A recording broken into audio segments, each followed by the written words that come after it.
आज हम बात करते हैं भगवान विष्णु के अवतार बालाजी की, जिन्हें वेंकटेश्वर के नाम से भी जाना जाता है। भगवान वेंकटेश्वर के भी कई नाम हैं, जैसे श्रीनिवास, नारायण, पेरुमल, मलयप्पा और गोविंदा। गोविंदा को गाय का रक्षक एवं दक्षिण भारत में उन्हें एलुमलाई के नाम से जाना जाता है, जिसका अर्थ है 7 पहाड़ियों का भगवान। पुराणों के अनुसार तमिल में पहाड़ी का नाम वेंकटम था, जिसे वैकुंठ का दूसरा रूप माना जाता है, जिससे यह पता चलता है कि भगवान वेंकटेश्वर का अर्थ है वैकुंठ के देवता, जो भगवान विष्णु का निवास स्थान है। मान्यताओं के अनुसार कलयुग में मनुष्यों का कल्याण एवं मोक्ष प्रदान करने के लिए भगवान विष्णु ने धरती पर फिर से श्रीनिवास के रूप में अवतार लिया, जिन्हें वेंकटेश्वर के नाम से जाना जाता है। वेंकट का अर्थ है जो कष्टों का निवारण करे और मोक्ष प्रदान करे, जो पाप और अधर्म का विनाश करे। मान्यताओं के अनुसार एक बार नारद मुनि ब्रह्मा जी से मिलने ब्रह्मलोक गए। अपने पिता ब्रह्मा को चिंतित देख उन्होंने पूछा, हे परमपिता, आप तो त्रिदेव हैं, संसार के रचयिता हैं, ऐसी क्या समस्या है जो आप इतना चिंतित प्रतीत हो रहे हैं? ब्रह्मा जी ने कहा, पुत्र, मैं मनुष्य जाति के लिए चिंतित हूँ, क्योंकि भगवान कृष्ण के प्रस्थान के पश्चात पृथ्वी के निवासियों का कल्याण कैसे होगा, जहाँ मनुष्य भौतिक सुखों में घिरे जा रहे हैं और अधर्म की राह पर चलने लगे हैं। हर जगह धर्म को क्षति पहुँच रही है। मनुष्य मोक्ष की प्राप्ति और अपने कल्याण हेतु इस कलयुग में किसकी शरण लेंगे? तब नारद मुनि ने कहा, हे परमपिता, इस सृष्टि के संरक्षण का भार तो श्री हरि नारायण पर है। तब ब्रह्मा जी ने कहा कि हे पुत्र, कोई ऐसी योजना बनाओ जिससे कि श्री हरि विष्णु पुनः पृथ्वी पर जन कल्याण हेतु अवतरित हो जाएं।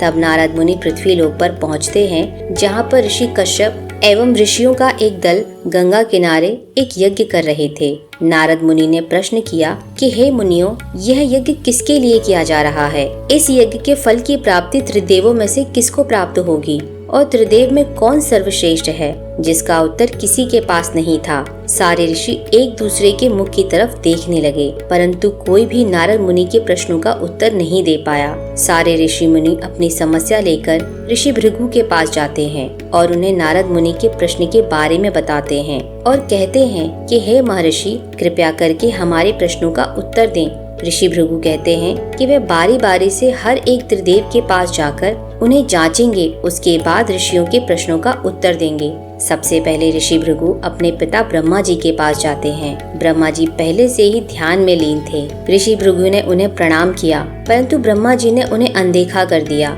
जिससे क्रोधित होकर वे वहां से चले जाते हैं और कहने लगे कि ब्रह्मा जी त्रिदेवों में सबसे पूजनीय नहीं हैं। जिसके बाद वह कैलाश गए, जहां पर भगवान शिव और माता पार्वती अपनी बातों में इतने लीन थे कि उन्होंने ऋषि भृगु को अनदेखा कर दिया, जिसके कारण वह और क्रोधित हो गए और कैलाश से यह कहकर चले गए कि शिव भी त्रिदेवों में शेष नहीं है, यज्ञ का फल शिव को भी नहीं मिलना चाहिए। अंत में ऋषि भृगु अपनी क्रोध की ज्वाला को लेकर वैकुंठ की ओर प्रस्थान करते हैं। वैकुंठ में जाकर वह विष्णु भगवान और माता लक्ष्मी को प्रणाम करते हैं, परंतु वह शेषनाग पर आराम की मुद्रा में लेटे थे और माता लक्ष्मी उनके चरण दबा रही थी। जब ऋषि भृगु को लगा कि भगवान विष्णु ने भी उन्हें अनदेखा कर दिया है, तब क्रोध में आकर उन्होंने भगवान विष्णु की छाती पर लात मार दी। जब भगवान विष्णु की आंख खुली तो उन्होंने दोनों हाथों से महर्षि भृगु के पैरों को पकड़ लिया और क्षमा मांगने लगे कि हे ऋषि मुनि, कृपया करके अपने क्रोध को शांत करें। ऋषि भृगु के पैर में एक आंख थी, जिससे उन्हें शक्ति प्राप्त होती थी। वह आंख उनके अहंकार का प्रतिबिंब थी। जब भगवान विष्णु ने ऋषि भृगु के पैरों को दबाया, उसी समय उन्होंने उस आंख को भी जोर से दबा दिया, जिसके बाद ऋषि भृगु विनम्र हो गए और भगवान विष्णु से क्षमा मांगने लगे। भगवान विष्णु की उदारता देख ऋषि भृगु को ज्ञात हो गया कि त्रिदेवों में सबसे ज्यादा पूजनीय भगवान विष्णु हैं और यज्ञ का फल उन्हें ही मिलना चाहिए। उसके बाद ऋषि भृगु वैकुंठ से लौटकर ऋषियों के पास आ गए और उन्हें उनके प्रश्नों का उत्तर दिया कि भगवान विष्णु सर्वश्रेष्ठ हैं।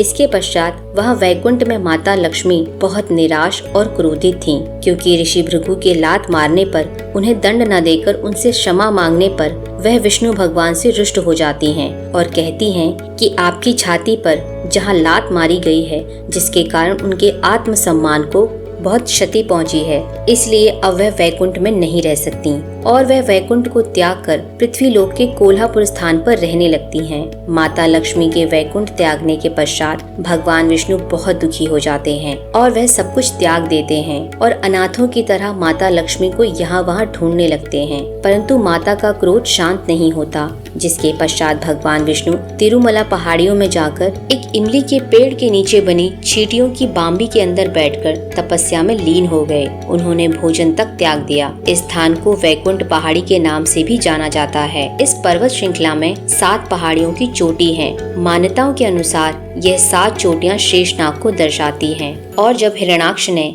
पृथ्वी पर दिग्विजय प्राप्त की तो वह पृथ्वी को उठाकर समुद्र की गहराई में ले गया। पृथ्वी को हिरण्याक्ष और अन्य दैत्यों से मुक्ति दिलवाने के लिए भगवान विष्णु ने वराह अवतार लिया और हिरण्याक्ष का वध करके पृथ्वी को मुक्त करवाया।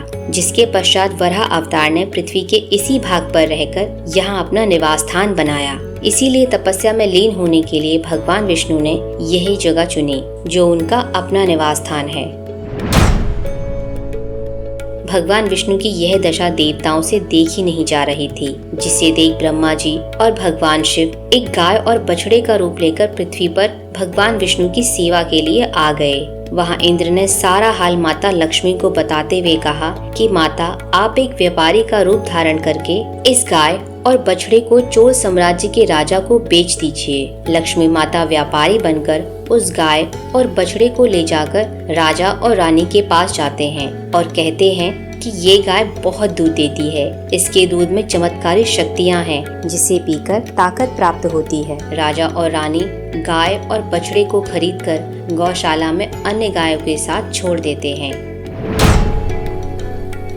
एक दिन चढ़ते चढ़ते गाय और बछड़ा वैकुंठ पहाड़ी पर पहुंच जाते हैं, जहां उन्हें भगवान विष्णु की अनुभूति होती है। जब वह निकट पहुंचते हैं तो अपना सारा दूध चींटी की बाम्बी पर अर्पित कर देते हैं और भगवान विष्णु की क्षुधा को शांत करते हैं। वह गाय ऐसा रोज करने लगी, परंतु वहां पर महल में रानी इस बात से क्रोधित थी कि गाय का सारा दूध कहाँ जा रहा है और वह महल के ग्वालों को दंडित करती है।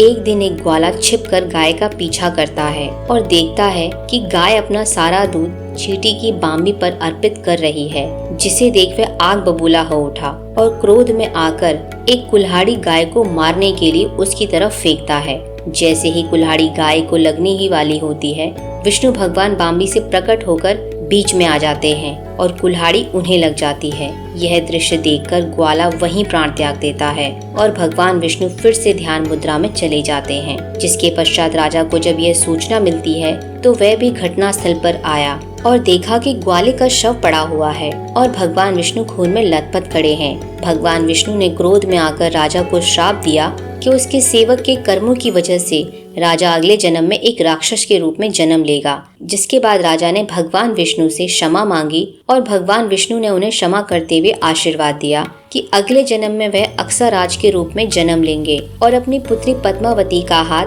भगवान विष्णु के श्रीनिवास अवतार के हाथ में देंगे, जिसके बाद उसका पूर्ण कल्याण होगा। उसके पश्चात भगवान विष्णु सदा के लिए एक पत्थर की मूर्ति के रूप में स्थापित होकर उसी स्थान पर रहने लगे।